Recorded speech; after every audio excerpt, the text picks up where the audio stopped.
You know, he really wouldn't back down. He went for the long shots and really delivered. This year's ceremony is especially poignant as we celebrate Sergio Marchionne's life and legacy with the Lifetime Achievement Award. This award has only been given once before in 2016 to honor Paul O'Neill for his contributions in both government and industry. The award was conceived as a way of honoring exemplars of excellence, those rare individuals whose accomplishments have impact far beyond their own industry, those who inspire their colleagues with their vision while they change the playing field for the future. I think we can all agree that Sergio not only met but exceeded those standards of excellence in leadership and is an incredibly worthy recipient. All of us affiliated with the Deming Center feel incredibly lucky to have known Sergio. He cared. He made you a better person. Since winning the Deming Cup in 2011, Sergio was always eager to engage with our students and faculty. He was interested in constantly learning, happy to talk to anyone who had ideas or insight in how to make things better.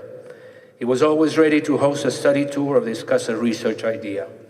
Soon after he won the Deming Cup, Scott Garberding hosted us in Detroit for the first of many faculty and student tours, the last being at Maserati near Torino in 2016.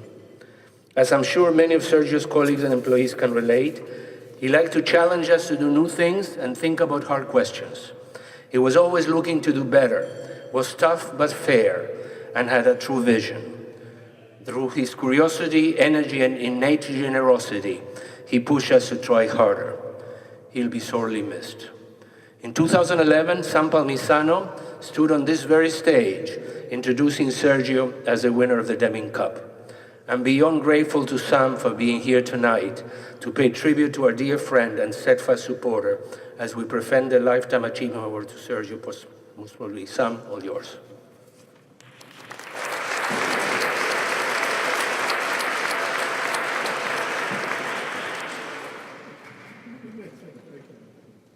Well, good evening, everyone, and thank you for having me. I'm honored to be able to toast my good friend. Sergio and I were colleagues and good friends over the years. I'll tell you some anecdotal stories as we go on this evening. But if you think about, we heard from Dan Niles about Deming and about what he represented and how he was a transformational visionary for many changes that are renowned and we all celebrate this evening. But you might not know that his radical concepts didn't get much uptake in his home country. You had to go somewhere else to find a receptive audience. So he went to Japan.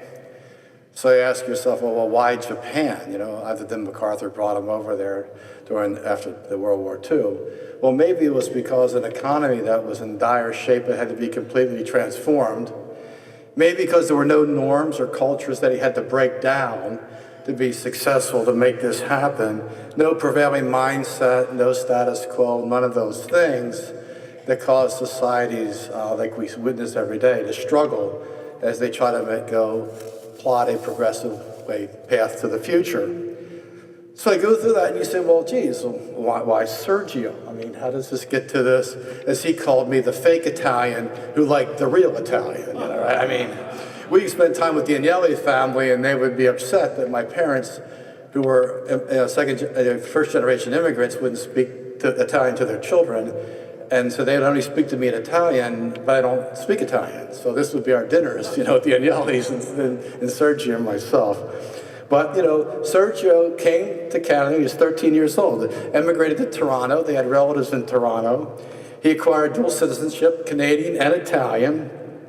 He spoke French, English, and Italian, obviously. Attended St. Michael's College, that was a high school. He got a degree in philosophy from the University of Toronto, degree in commerce and an MBA from the University of Windsor, and a law degree from the Osgoode Hall of Law, School of York. So maybe he was unemployable. Who knows? Maybe he was a Renaissance man and just didn't realize it. Given his academic qualifications, or one might say diversity of thought.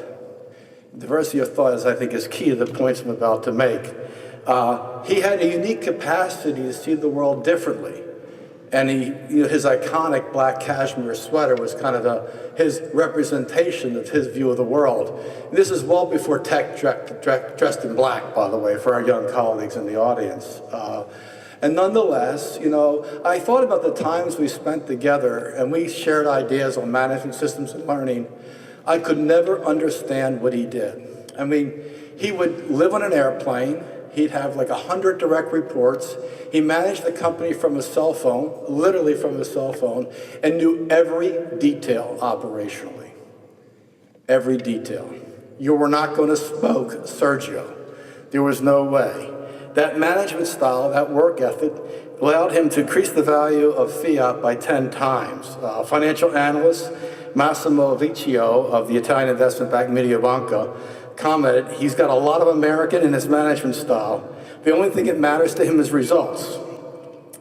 Nothing else. That's all he expects, and that's all he wants you to do is deliver results in the best interest of the Fiat company and the value system of Fiat. Nonetheless, he didn't go without criticism, needless to say. He was a transformational leader. And a gentleman by the name of Pepe Grillo of Italy's five-star political group, that's one of the 1,000 different organizations over there in Italy, if any has any familiarity with the political system in Italy, criticized him for driving quality and competitiveness, right? That was quite uncomfortable because he had to close facilities and consolidate and drive productivity, which you would expect him to do as a public CEO. You might know that in 2009, we heard about it, they struck a deal to buy Chrysler.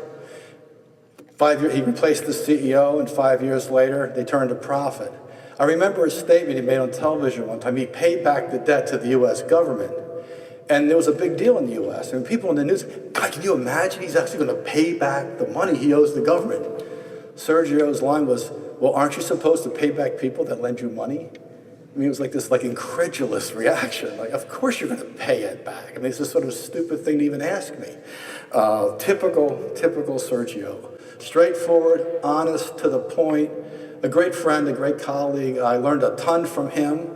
I hope he learned a little bit from me. It's hard to say, but I think you'll agree that he encompassed all the attributes of what the Deming Award stands for. Innovation, continuous improvement, accountability, constant focus on operational excellence. I think sometimes it's lost today in a world that, vision without execution is known as hallucination. Sergio never forgot that.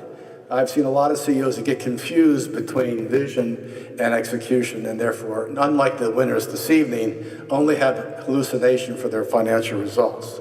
So for that, I am honored to say I was his friend and colleague. Also, I'm honored to bestow to him the Lifetime Achievement Award in Leadership posthumously to Sergio Marchionne. To Sergio.